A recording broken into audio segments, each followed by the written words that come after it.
ఆయన ఏమంటా ఉన్నాడు, ఎమర్జెన్సీ పరిస్థితి ఏముంటే మీరందరూ బయట ఉండేవారా, మీ అందరితో మాట్లాడేవాడినా, మీరందరూ కూడా లోపలే ఉండేవారు అని నగర సిపి విసి సజ్జనాథ్ విలేకరులతో అన్నారు. మహిళా ఐఏఎస్ అధికారిపై వ్యక్తిగత విమర్శలు, నిరాధారమైన ఆరోపణలు చేసిన వారిపై కేసులు నమోదు చేసి దర్యాప్తు చేస్తున్నామని, వారు పోలీసుల విచారణకు సహకరించకుండా పారిపోయే ప్రయత్నం చేస్తుండగా అరెస్టు చేశామని ఆయన చెప్పారు. మహిళా ఐఏఎస్ అధికారిపై దుష్ప్రచారం కేసులో దూకుడు పెంచిన సిట్ ఆ కథనాన్ని ప్రచారం చేసిన ఓ టీవీ ఛానల్ ప్రతినిధులను దొంతు రమేష్ 52 ఏళ్ళు ఉంటాడు, ఇన్పుట్ ఎడిటర్ సుధీర్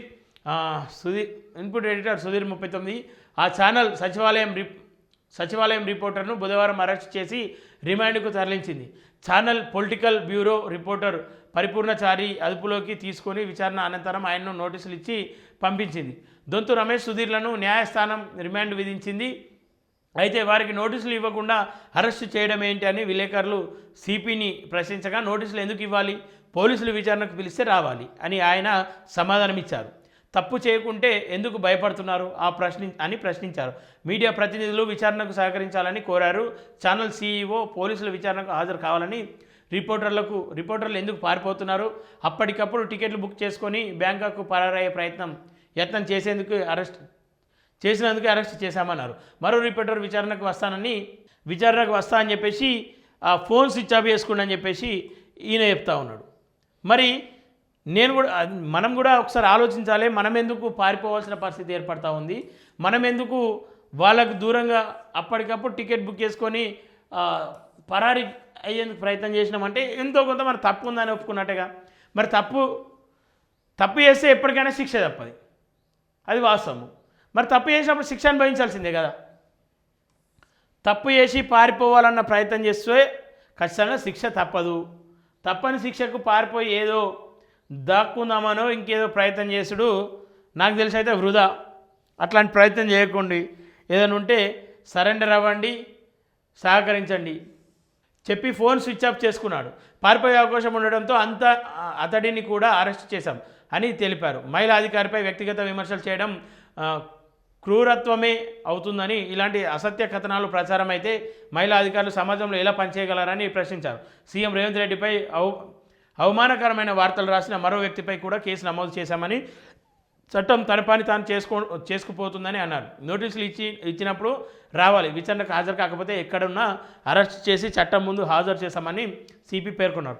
అరెస్టుల మహిళా ఐఏఎస్ అధికారిపై దుష్ప్రచార నేపథ్యంలో బిఎన్ఎస్ సెక్షన్ 75, 78, 79, 351/1, 352, 61/2, 238 సెక్షన్ 8(4)లతో కేసు నమోదు చేసిన సిసిఎస్ అధికారులు దర్యాప్తు ప్రారంభించారు. విచారణ కోసం జాయింట్ సిపి ఆధ్వర్యంలో సిట్ ఏర్పాటు చేశారు. సిట్ అధికారులు దొంతు రమేష్పై ముందస్తుగా ట్రావెల్ సిట్టింగ్ మెమో జారీ చేశారు. ఆయన మంగళవారం రాత్రి బ్యాంకాక్ వెళ్లేందుకు శంషాబాద్ విమానాశ్రయానికి చేరుకోగా ట్రావెల్ షిఫ్టింగ్ మెమో ఉండడంతో ఇమిగ్రేషన్ అధికారులు ఆయనను గుర్తించి ప్రత్యేక దర్యాప్తు బృందానికి సమాచారం అందించారు. దీంతో పోలీసులు ఆయనను ఎయిర్పోర్ట్లో అదుపులోకి తీసుకున్నారు. రమేష్ సుధీర్ చారి ఇల్లు కార్యాలయంలో పోలీసులు మంగళవారం రాత్రి బుధవారం సోదాలు నిర్వహించారు. కార్యాలయంలోని హార్డ్ డిస్క్లు, ఇతర సాంకేతిక పరికరాలు స్వాధీనం చేసుకునేందుకు ప్రయత్నించగా సిబ్బంది అడ్డుకున్నారు.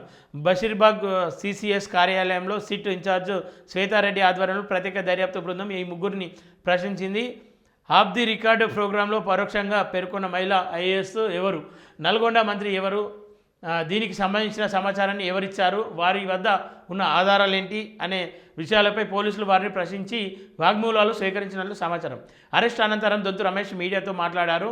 విచారణలో పోలీసులు తను అనుకూలమైన ప్రశ్నలు అడిగి రిమాండ్ రిపోర్ట్ రాసుకున్నట్లు తెలిపారు. దీనిపై తాము న్యాయ పోరాటం చేస్తామని చెప్పారు. ఇక తనకు సంబంధం లేని కేసులో తమను ఇరికించాలని తనకు ఎందుకు అరెస్ట్ చేశారో కూడా అర్థం కావట్లేదని రిపోర్టర్ సుధీర్ పేర్కొన్నారు. కాగా డీజీపీ శ్రీధర్ రెడ్డి ఈ అంశాలపై స్పందించారు. చట్టపర పరిధికి లోబడి విమర్శలు, ఆరోపణలు చేయడంపై తమకు ఎలాంటి అభ్యంతరం లేదని, పరిధి దాటి వ్యవహరిస్తే మాత్రం చట్ట ప్రకారం చర్యలు తప్పవని ఆయన హెచ్చరించారు.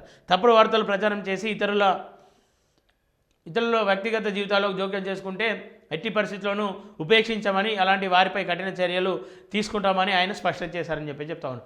ఎమర్జెన్సీ తారాల్లో కాంగ్రెస్ పాలన అని చెప్పేసి ఏమన్నా వీళ్ళకు ఉంటుంది కదా ఏదో ఒకటి. ఇది పరిస్థితి.